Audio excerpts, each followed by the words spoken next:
Wow, nagluluto ako ngayon ng pinakbet, mga guys. At naluwan ko po siya ng giniling.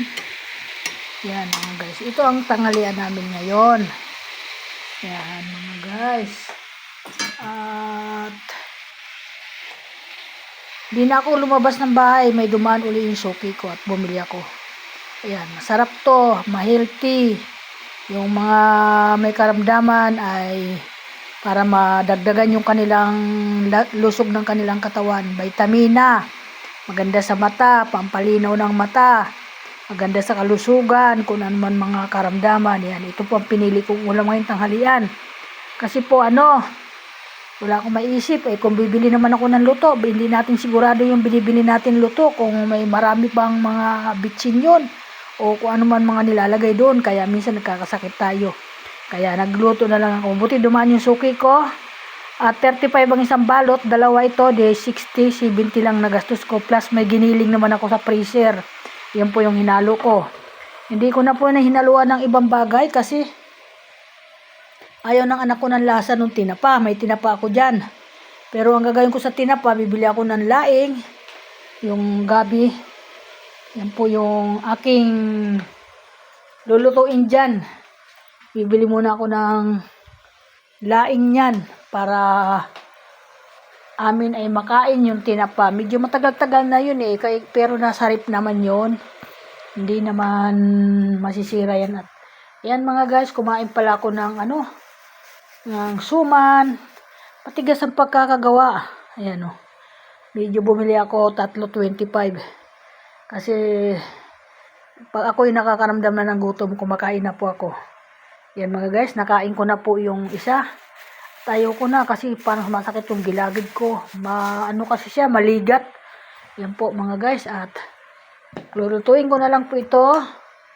At punta na ako sa tindahan. Isipin mo mga guys, talagang kahit hindi magandang karamdaman ko, talaga napupursige ako para makapag-asikaso dito sa bahay. Kasi mga kasama ko, hindi mo na maasahan. Ay pinagbantay ko nga yung anak ko sa tindahan. Nagbantay sandali, tas nakita ko lumabas. Sabi ko, saan ka pupunta? Sinirado daw muna niya at may gagawin daw siya. Sipin mo mga guys, wala nga po ako mga asahan. Pero pag nakapanghingi sila ng mga pangangailangan nila, wagas. Yan po. Kaya wala tayong magagawa kung hindi tayo kumilos. Tayo lang naman makakatulong sa ating mga sarili. Hindi naman natin pwede maanuhan sila. Lagyan ko po na isang basong tubig para may sabaw. Para hindi naman po sila maasahan kung ano yung gusto nilang gawin sa buhay nila. Yung asawa ko naman, iba rin naman diskarte nun. At nagtinda po. Paano po pag hindi ako magluto, wala po kami talaga kakainin. Magtsatsaga kami sa lutong ulam. Yan po mangyayari. Ito po, hindi ito lutong ulam. Luto ko po ito. Kaya healthy yan. Walang masyadong halo yan. Kaunting asin lang. Okay na kasi bawal din sa amin maalat mga guys. Kaya okay. Okay, welcome to vlog. Yan mga guys. Papahinga muna ako sandali dito sa aking upuan. Sa sala kasi ang tawag doon. Medyo buksan ko sandali electric fan. Tapos papatayin ko din. Medyo napagod ako. Galing po ako doon sa second floor guys. Kasi napakarumi nung CR ng mister ko. Kaya inano ko po.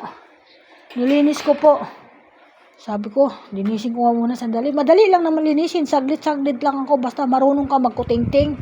At marunong ka magpasikot-sikot. Tingnan mo, nalinis ko agad. Tingnan mo guys. Ang aking Christmas tree nandito pa din. Hindi ko pa rin naligpit. Itong naging kasama ko dito sa bahay, sabi ko pakiligpit mo. Hindi niya niligpit, hindi sumunod sa akin, hinayaan ko na lang. Kasi ayoko yung nangungutos ng paulit-ulit. Sabi ko hanggang doon, hinayaan ko na lang. Buti na lang, nakaalis na po dito sa akin. Ayoko po matigas ang ulo. Totoo lang. Umalis na po, pinaalis ko po siya. Kasi pag inuutosan, hindi sumusunod. Nakipagtalo pa. Mas marunong pa sa akin.